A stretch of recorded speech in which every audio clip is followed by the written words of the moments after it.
look at this box. I got a box. So I explained in a recent video, or in a video, that I have been making money from YouTube now because my videos are monetized, so thanks for that, because that's great. But what that pays for is UVB lighting. Yes! So UVB lights are pretty expensive, especially when you need as many as I do for all the tanks and everything. So all of those tanks, I have a knife, I think I have a knife.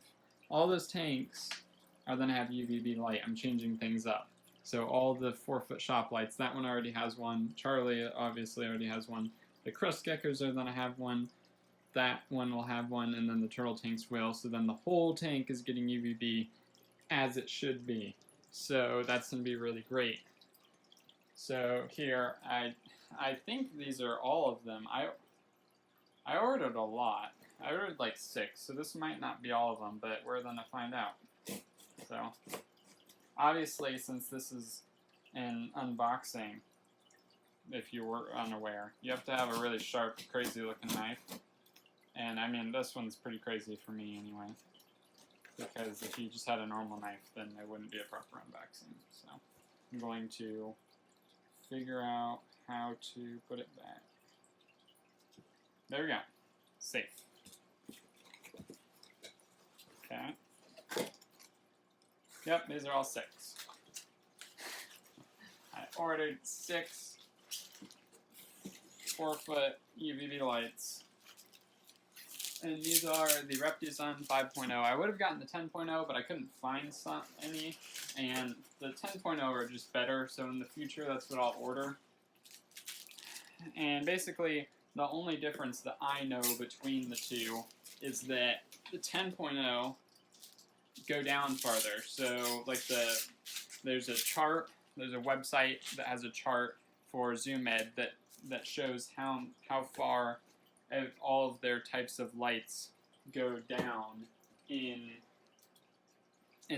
the enclosure. So I like pay attention to that when I think about which UVB light to buy for a specific animal. So like these will actually work really well for crested geckos, but not necessarily for the iguana, because the iguana's enclosure is really deep. And then when the turtles, not so much either. So like as far as the crust geckos go, these will work very well, and they will in fact work for the turtles and everything, but the 10.0 bulbs would just be better. So as I said, Susan already has one. I think Charlie's needs replaced. I'll have to check because it's been a while, but maybe not. I'm not sure. And I'll probably be replacing them like every 6 months until actually, here's the thing. That's what I'm going to do. So I technically haven't made money from YouTube yet, but I will. I haven't put in my account information. But essentially that pays for these 6 lights, right? And that's like 3 months of making videos, and assuming that as I make more videos that are monetized, then I'll make more money each month or something like that. I don't know. We'll see. We'll see how everything goes.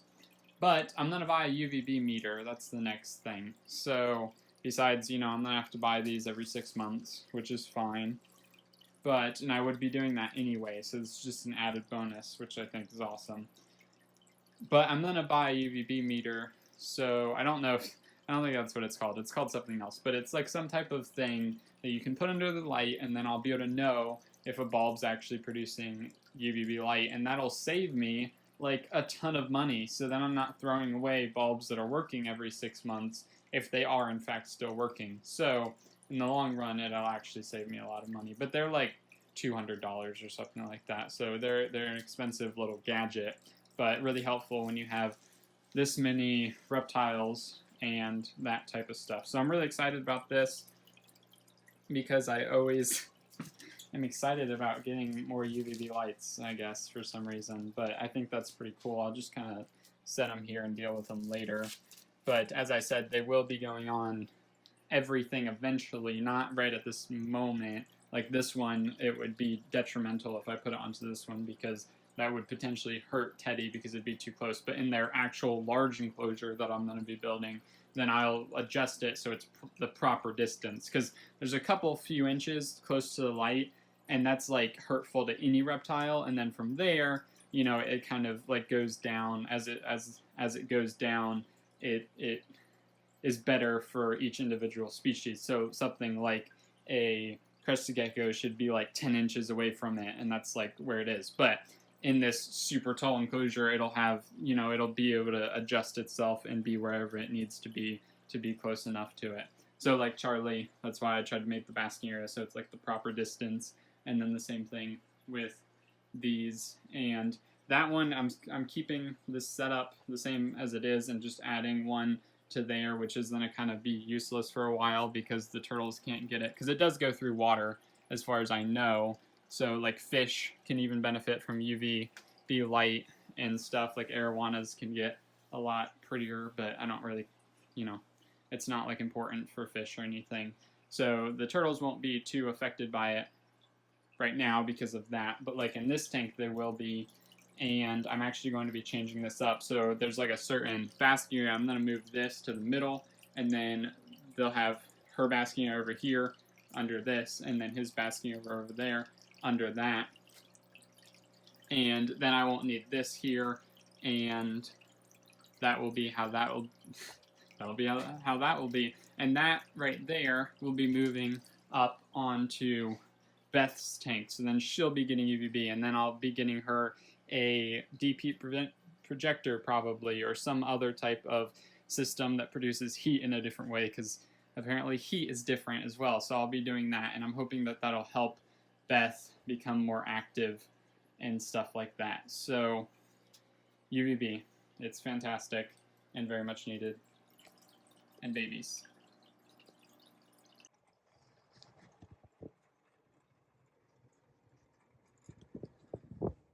So I figured it would be pretty bad if I didn't show the UVB in action. So we still have that light. This has UVB. The tank you just saw has UVB. Obviously, Charlie has UVB in her tank, but her lights are off right now, and so should technically all the other ones. I haven't gotten this hooked up yet, even though you just saw that I did move the thing off of the Phoebe's tank. I did move that UVB light off. I just haven't put it onto here yet because I'm actually using it for a different animal, which is Beatrice. But here we have a light there, and that tank technically hasn't been set up on the channel yet, so I'm not going to show you that. And then we have it here, and actually everything's all set up like nice here. So that is another thing that we haven't seen, but UVB light all the way across, so then everybody can get it, and it's all good. When it comes to the geckos, my geckos can't really have UVB safely because when it comes to the crested gecko diet I use, it has vitamin D3 within it. So if I gave them UVB as well as vitamin D3, that would be bad because then they would have too much, essentially.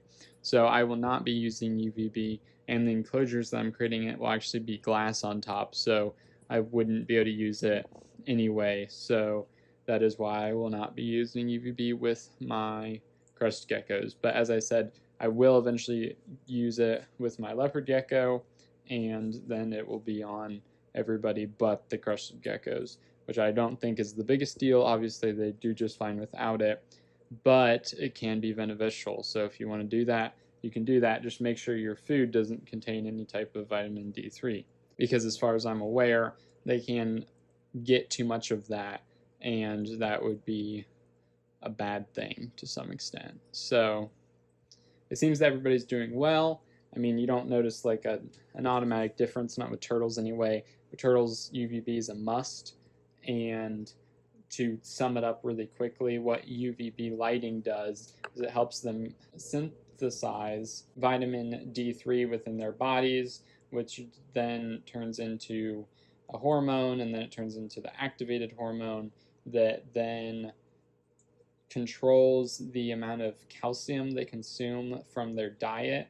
And if there's a surplus of that hormone, then it controls a bunch of other things. So essentially, it's really good but I worry about like over supplementing it because I believe that you can do that. So as long as you have the lighting and it's the proper distance away and you're not giving them too much or whatever and it's not harmful, then you're good, and they will be able to properly absorb calcium from their diet. And in turtles, that means they won't get metabolic bone disease, and actually that kind of means that in everything except some animals like crust geckos who eat a diet with vitamin D3 supplement in it, they can just go without it because they already get the vitamin D3. With turtles, you can't supplement it as well. Also, green iguanas don't even have the same reaction to the supplement as they do to the lighting. So it works with some animals, but it doesn't work with all of them. I mean, snakes, you don't even really have to have UVB, mainly because their prey items include bones and stuff that they process, so then they can receive their calcium and everything. So they don't really have to worry about it. And I believe that their prey items also have the vitamin D3 within them, so that's how they get that without any type of like supplementation. Insects do not, they don't have calcium very much either. So when it comes to leopard geckos and stuff, some type of supplement either via lighting or via powder or gut loading or something like that to get them the proper vitamin D3. So it's not specifically UVB lighting, it's specifically the parts of, vitamin D3. But UVB lighting is a good way to go and a must for things like green iguanas and turtles and bearded dragons and tortoises and all different things like that. So hope that you learned something and enjoyed this unboxing video. So if you did, like it down below. If you have any comments, questions, or concerns, put them in the comments below and I will read them and then I will respond as well. Other than that, have a great day and subscribe.